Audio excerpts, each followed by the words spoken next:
हमारे साथ अब अविनाश वर्मा जुड़ चुके हैं। अविनाश नमस्कार, शुक्रिया साथ जुड़ने के लिए। सबसे पहले तो आपकी सेंस जो यहाँ पर सरकार की तरफ से नोटिफिकेशन है कि 1 अप्रैल से E20 की ब्लेंडिंग यहाँ पर होगी। एज ऑफ नाउ कितनी है E20 के बाद जो E25 की बातचीत निकल के आ रही है, कितना पुख्ता आपको वो लगती है? जी थैंक यू मनीषा। E20 तो मुझे लगता है पिछले 1 साल से ऑलरेडी है पेट्रोल पंप्स में। अभी जो 1 अप्रैल से जो नोटिफिकेशन आया है वो आया है कि E20 में हम लोगों का जो ऑक्टेन रेटिंग है वो 95 का होगा। So that's a very big improvement because octane हमको हेल्प करता है, मेरी जो नॉकिंग होती है इंजन में, हायर ऑक्टेन मीन्स कि हमारी नॉकिंग कम होगी और इंजन की लाइफ बेहतर होगी। तो ये एक बहुत बड़ा पॉजिटिव है from the side of ethanol, because ethanol का जो ऑक्टेन रेटिंग होता है वो करीब 108 109 होता है और पेट्रोल का खुद का जो ऑक्टेन रेटिंग वो 85 86 होता है। सो इसको बढ़ाने के लिए अगर ऑक्टेन ही इथेनॉल मिला देते हैं तो ऑक्टेन रेटिंग बढ़ता है। सो ऑक्टेन का एक पॉजिटिव इम्पैक्ट है। दूसरी बात जो अब E25 की बात, E26 की बात जो भी है परसेंटेज बढ़ाने की, अभी मैं सुन रहा था कि ये शॉर्टेज या ये problem of crude will continue for the next 6 months। So ये करेक्ट टाइम है for the government to increase the blend percentage, और ये ब्लेंड परसेंटेज बढ़ाने से जो भी कमी आएगी हमारे माइलेज में हमारे कंज्यूमर्स को, हम लोग एक छोटा सा डिस्काउंट दें ऑन E25 फ्यूल। बिकॉज अगर मेरा पेट्रोल का दाम ज्यादा होता है because of higher crude price और हमारा ethanol price at the same level रहता है, तो we can pass on a small discount to the consumers for E25 और हायर ब्लेंड परसेंटेजेस।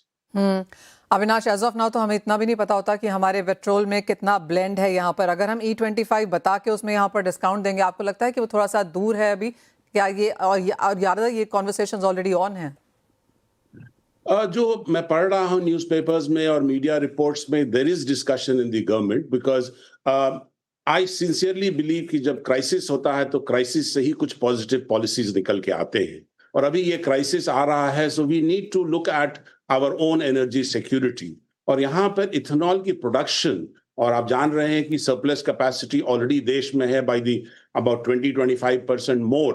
तो और प्रोडक्शन कैपेसिटी के साथ साथ फीड स्टॉक की अवेलेबिलिटी भी अच्छी है। सो देयरफॉर अगर गवर्नमेंट बोलती है हम लोगों को बढ़ाने के लिए सप्लाईज ऑफ इथेनॉल, हमारे पास तुरंत we can supply extra of about whatever is required to move to E25. So that's a reality. Second जो आपने बोला है कि कंज्यूमर्स को हमें इन्फॉर्म करना जरूरी है कि उनको क्या मिल रहा है, और थोड़ा पब्लिक कैंपेन, थोड़ा पब्लिक को अवेयरनेस, थोड़ा एजुकेशन कि ये E20 E25 से हमारे इंजन्स को बिल्कुल कोई हानि नहीं पहुंचता है। अगर आप देखते हैं 2021 में हम लोगों ने 10% अचीव किया था इथेनॉल ब्लेंडिंग, और अभी 1 साल पहले हमने 20% अचीव किया। तो पिछले 3-4 सालों में E12 E14 E16 E18 हम लोग यूज कर रहे हैं। अभी तक कोई भी कार मैन्युफैक्चरर ने ये खबर नहीं दिया है या ये नहीं बताया है कि they have any reports of कोई इंजन फेलियर या इंजन में किसी को प्रॉब्लम हो रहा है किसी कंज्यूमर को। तो ये जो नैरेटिव पीछे चला था उसको अब हम लोगों को जो रियलिटी है उसके साथ मिला के हमको क्लैरिफाई करना चाहिए। क्या ये जी अविनाश, ये मान के चलें कि एज ऑफ नाउ मेरी आपकी कार में एटलीस्ट 15% to 18% ब्लेंडिंग है पेट्रोल की? 20% है पिछले 1 साल 20% है। That is the base fuel everywhere in the country. Avinash, जो दूसरी चीज कॉन्वर्सेशन यहाँ पर है वो ये है कि क्या इसे एज अ कुकवेयर में यूज करना चाहिए डीजल के साथ? ऑफ कोर्स यहाँ पर हमने पायलट्स होते हुए देखे हैं, वहां पे कोई बात आगे बढ़ी है? कुक स्टोव्स में इथेनॉल यूज कर सकते हैं, बिल्कुल, there is no problem in that, but थोड़ी सी रिसर्च की जरूरत पड़ेगी so that we can tell the consumer, because high flame हो सकता है, क्या वहां से इथेनॉल की फ्यूम्स निकल सकती है अगर हम 2 दिन उसको यूज नहीं करें। तो ये सब जो है इनकी प्रिकॉशन लेने की जरूरत है, एजुकेशन की जरूरत है और थोड़ी रिसर्च की जरूरत है। सर्टेनली जितना मैं समझ रहा हूं, जितना मैं जान रहा हूं, cook stoves is an alternative ethanol cook stoves to the current crisis of LPG crisis also. एक फाइनल चीज अविनाश यहाँ पे, और E25 की बातें हमने देखी हैं यहाँ पर, लेकिन काफी तरफ इंडस्ट्री रिप्रेजेंटेटिव से E30 35 ब्राजील के एग्जांपल्स देके काफी बड़े नंबर्स की बात की गई है। क्या वो वायबल है, फीजिबल है? मेरा बहुत सीरियस पर्सनल बिलीफ है कि अब हम लोगों को गाड़ी की मॉडिफिकेशन E20 E30 कंप्लायंट गाड़ियों की बात नहीं करके we should straight away move to what is called is ethanol flex fuel vehicles, जो कि 0-100% एनी परसेंटेज पे चल सकता है, और दूसरा हाइब्रिड मतलब बैटरी और इथेनॉल की कॉम्बिनेशन वाली गाड़ियां। ये दोनों तरह की गाड़ियां हमारे जो इंडियन कार मैन्युफैक्चरर्स हैं, जो इंडिया में चाहे टोयोटा हो, मारुति हो, या I am told that even Mahindra and Mahindra हो, वो लोग एक साल में ये मैन्युफैक्चर करके रोल कर सकते हैं। They are ready with that. अब क्यों नहीं रोल कर रहे हैं ये गाड़ियां, flex fuel, ethanol flex fuel या हाइब्रिड इथेनॉल गाड़ियां? तो ये प्रॉब्लम है, बिकॉज इनकी जो प्राइस होगी थोड़ी सी 10% 12% हायर होगी as compare to similar ICE vehicles जो हम अभी यूज कर रहे हैं। सो जैसे हमने इलेक्ट्रिक व्हीकल्स को 5% जीएसटी पे रखा है, कुछ सब्सिडीज और इंसेंटिव्स दिया जा रहा है, हम अगर ये 18% जो अभी जीएसटी लग रहा है ऑन आवर नॉर्मल व्हीकल्स, अगर हम ये फ्लेक्स व्हील व्हीकल्स या जो हाइब्रिड इथेनॉल व्हीकल्स को अगर हम 5% जीएसटी पे ले आएंगे, तो I am told that the car manufacturers in the next 12 months can roll out all these flex wheel vehicles, or then we can immediately look at moving to 40%, 50%, because then the choice will be with the consumers. Consumer अपना दोनों का petrol price देखेगा और ethanol price देखेगा। एक बहुत important point मैं बताना चाह रहा हूं, अगस्त 2025 में गवर्नमेंट ऑफ इंडिया का एक प्रेस रिलीज आया था ministry of petroleum, in which they said कि इथेनॉल की लैंडेड प्राइस इंक्लूडिंग जीएसटी उनको 71 रुपया 32 पैसा बैठता है। जब अब प्योर इथेनॉल जब वो पेट्रोल पंप में बेचेंगे, it can certainly be priced at lower than petrol price.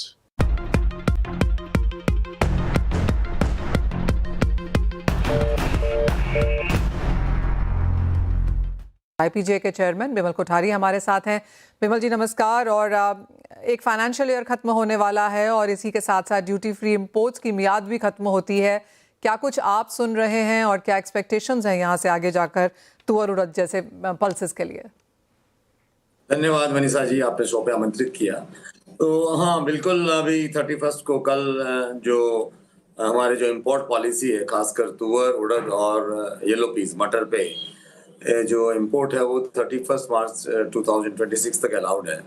और हमारा ऐसा मानना है कि सरकार इसको एक साल के मियाद इसको फिर से बढ़ाएगी, क्योंकि अगर आप देखेंगे हमारी जो रिक्वायरमेंट है लगभग 32 मिलियन टन है और हमारा प्रोडक्शन जो है इस साल थोड़ा बढ़ के 26 मिलियन टन तक हुआ है।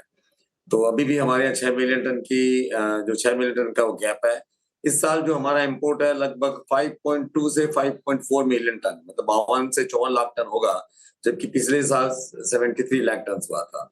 तो इस फाइनेंशियल ईयर एंडिंग में हम 52 से 54 लाख लगभग इम्पोर्ट होगा, जिसमें मुख्यतः तुअर, उड़द, मसूर, चना और येलो पीस, ये 5 दालें जिसमें मुख्यतः रही है, जिनका मेजर कंट्रीब्यूशन है।